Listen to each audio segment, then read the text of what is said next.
মুক্ত কুমিরে চাই এবং জনসচেতনমূলক কার্যক্রমে যারা অংশগ্রহণ করেছেন সবাইকে আন্তরিক ধন্যবাদ। আসলে আমরা আয়োজন করেছি শুধু আমরা বক্তব্য দেওয়ার জন্য নয়, আমরা বক্তব্য শোনার জন্যই এবং আমাদেরকে দিক নির্দেশনা দেওয়ার জন্য। যেহেতু আমরা দীর্ঘদিন যাবৎ এই মাদক ব্যবসায়ী এবং যে মাদক ব্যবসার সাথে যারা জড়িত আছে এদের বিরুদ্ধে আমরা সবসময় একতাবদ্ধ।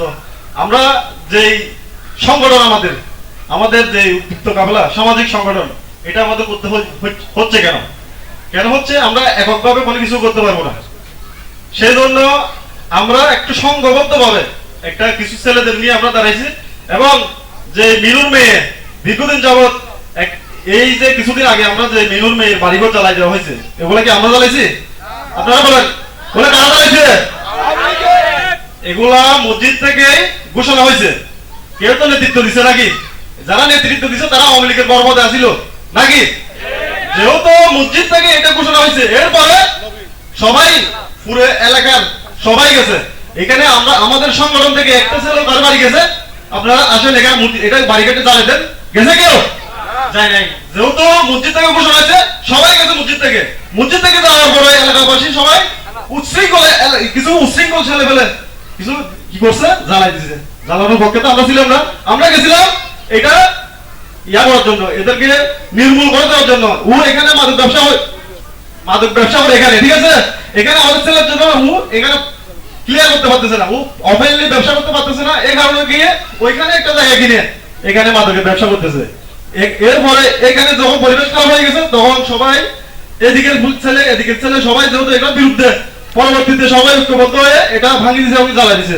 তো পরবর্তীতে যে এটা হলো মামলা গেলে আমরা যারা সচেতন ছেলে তারাই মামলা খেলেন এবং 2 বছর পর্যন্ত আমরা এটা মামলাটা পরিচালনা করে আসতেছি এবং এলাকায় যারা আমাদের সমাজের মুরব্বী বলেন, যারা সমাজের পরিচালনা বলেন, এটা কোনো সময় একটা বার আমাদেরকে জিজ্ঞেস করবো না যে মামলাটা কিরকম হয়েছে। হ্যাঁ, আমরা কি এলাকায় কি সুর নাকি ডাকাত না আমরা কি চাঁদাবাজ? আমরা 3 বছর ধরে সংগঠন পরিচালনা করতেছি, এখন পর্যন্ত কোনো চাঁদাবাজির অভিযোগ আমাদের বিরুদ্ধে আছে? কোন অনৈতিক কাজের সাথে জড়িত আছে আমরা এরকম কোনো অভিযোগ আছে? তারপরে কেন আমাদেরকে 2 বছর পর্যন্ত মামলা খাইতে হলো এবং কি এলাকার কোনো একটা মানুষ এর বিরুদ্ধে প্রতিবাদ করলো না কেন? আমি মনে করি যে সমাজের যে যারা এখন সমাজের সত্তার যারা আছে এদেরকে তো সত্তার বানায় না মানুষে, এখন সত্তার নিজে হয়। আপনি সমাজের সত্তার দেখবেন কোথায়? শুধুমাত্র বিয়েতে এবং একটা অনুষ্ঠান হলে এটাতে। বিয়েতে সমাজের সত্তার থেকে সমাজের সত্তার বিয়েতে যায় কাজ কি?